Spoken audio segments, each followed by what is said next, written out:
So guys, अभी आपने जैसा कि देखा होगा कि हमारी जो इंडियन गवर्नमेंट है और उसकी जो finance minister Nirmala Sitharaman and RBI governor Shaktikanta Das and उनकी जो टीम में से एक जो इंस्टीट्यूट है जिसका नाम है FIU इंड, यानी कि फाइनेंशियल जो टास्क हैंडल किए जाते हैं जैसे टेररिज्म, साइबर अपराध या किसी प्रकार के टेररिस्ट एक्टिविटी में जो आतंकवादी गतिविधियाँ होती हैं उसमें किसी प्रकार का धन यदि आप लगाते हो या कोई भी एक्टिविटी यदि आपकी आतंकवादी घटनाओं में जो है शामिल है, जिसके तहत जो है कार्रवाई की गई है अपनी इंडियन एक्सचेंज पे, जिसमें से 9 एक्सचेंजों यानी कि 9 इंटरनेशनल एक्सचेंजों पे जो है कार्रवाई की गई है।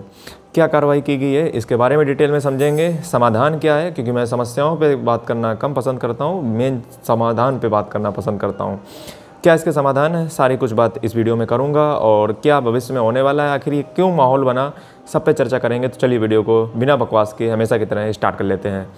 तो सबसे पहले अगर बात करी जाए तो समस्या क्या है। समस्या ये है कि हमारी जो इंडिया की 9 इंटरनेशनल एक्सचेंज थी, 9 जिसमें बाइनेंस हो गया, हुबी हो गई, कुकॉइन हो गया, गेट.io हो गया, बिट्रेक्स हो गया, ऐसी तमाम 9 एक्सचेंजों को जो है डीलिस्ट किया, जो है बैन करने की सीधे धमकी दे दी गई है। ये धमकी आखिर बनी कैसे, तो मैं आपको बता दूं कि मैं सबसे पहले तो अपना इंट्रोडक्शन करा देता हूं। जी, मेरा नाम है शरद कटियार एंड मैं पिछले 2-3 सालों से क्रिप्टो मार्केट से जो है जुड़ा हुआ हूं एकदम अच्छे से, ये मान लीजिए आप, जिसका आप नतीजा जो है क्रिप्टो वाला यूट्यूब चैनल पे देख सकते हो। मैंने आपको वहाँ पे जो है ब्लॉकचेन के, सबसे पहले तो आप ये समझ लीजिए कि मैं कोई ऐसे ही नहीं आपको जो है ज्ञान देने चला आया हूँ।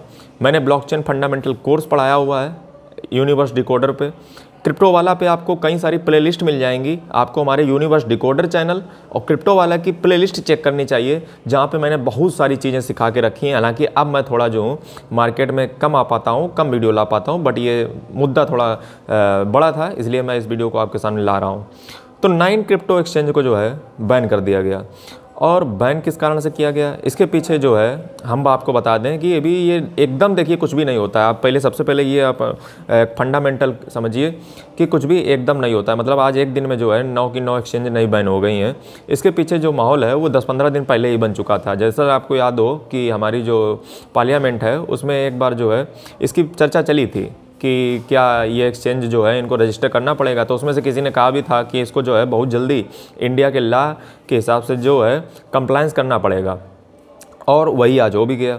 यदि आपने G20 की बैठक को बहुत ध्यान से देखा होगा, G20 की जो इंडिया में बैठक हुई 2023 में, पूरी साल जो है G20 में एक जो मुद्दा था टेक्नोलॉजी पे वो बहुत हाईलाइट रहा, जिसमें सबसे मुद्दा गर्म था वो था वर्चुअल डिजिटल एसेट, जिसमें आपकी क्रिप्टो करेंसी भी आती है। आखिर इनको कैसे रेगुलेट किया जाए, कैसे टेररिज्म आतंकवाद को रोका जाए, इन सबको रेगुलेट करने के लिए जो है G20 में बैठक हुई थी। तो prevention of money laundering act 2002 section 13 के अकॉर्डिंग जो है इन सारी 9 की 9 एक्सचेंज को एक तरीके से जो है बैन करने की प्लानिंग इंडियन गवर्नमेंट कर रही है।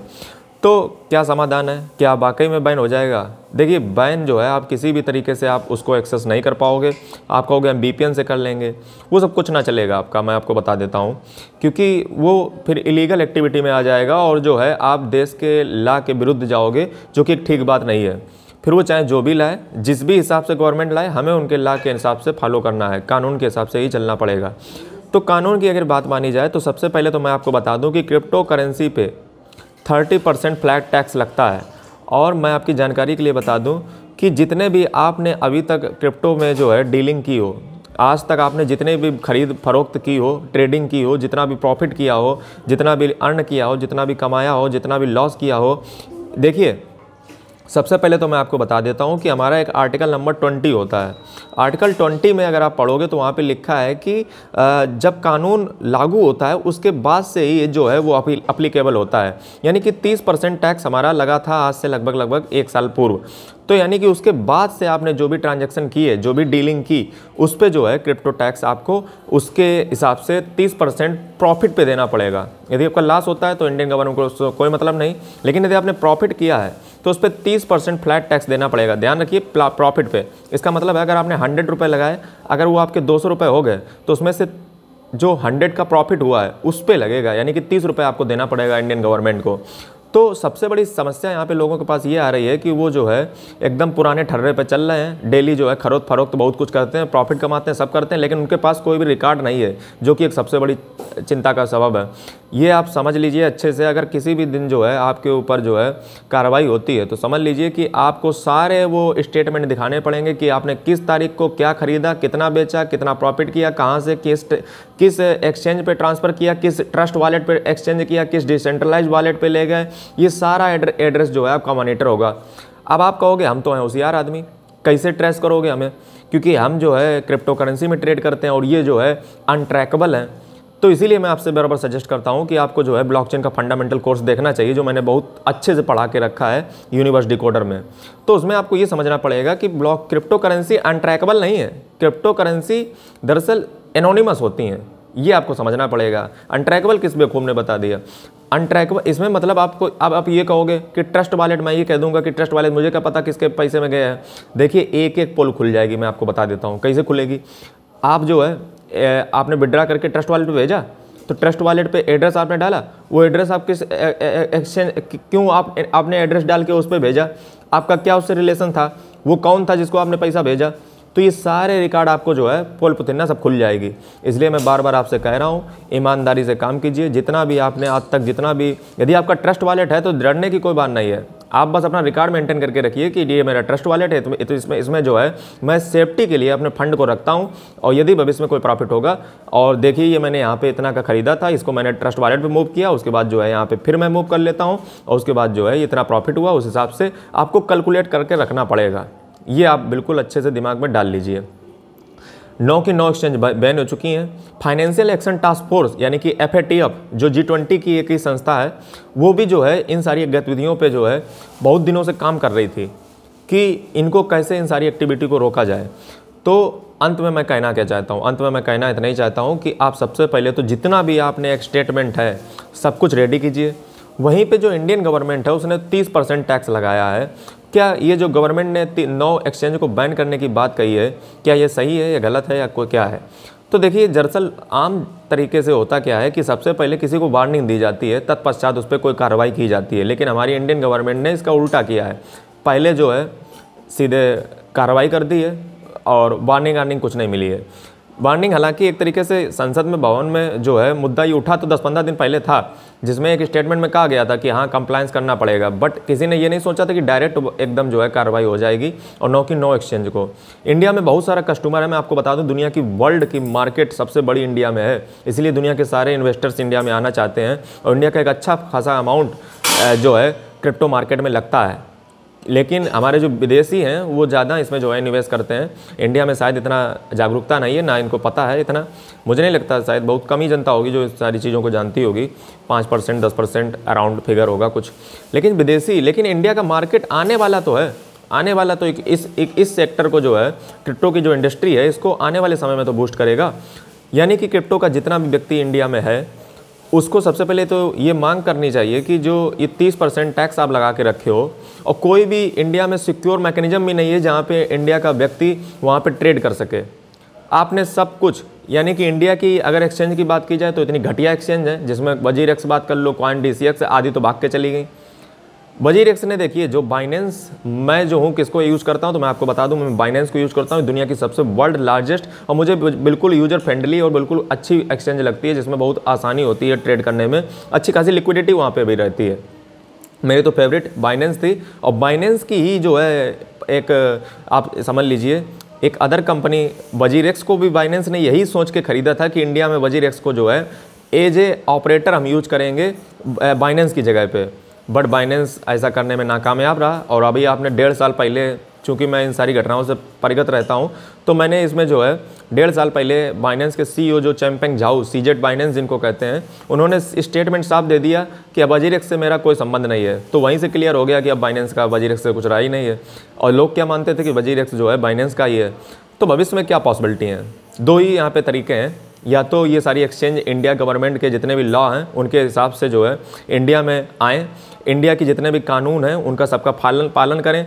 जो भी बड़े बड़े ट्रेडिंग वेल्स होते हैं, जो बड़ा बड़ा अमाउंट फंड करते हैं, या फिर जो अपना प्रॉफिट अभी छुपा रहे हैं, जो गवर्नमेंट को टैक्स नहीं पे कर रहे हैं, उन सभी की जानकारी जो है इंडियन गवर्नमेंट उन एक्सचेंज से मांगेगी।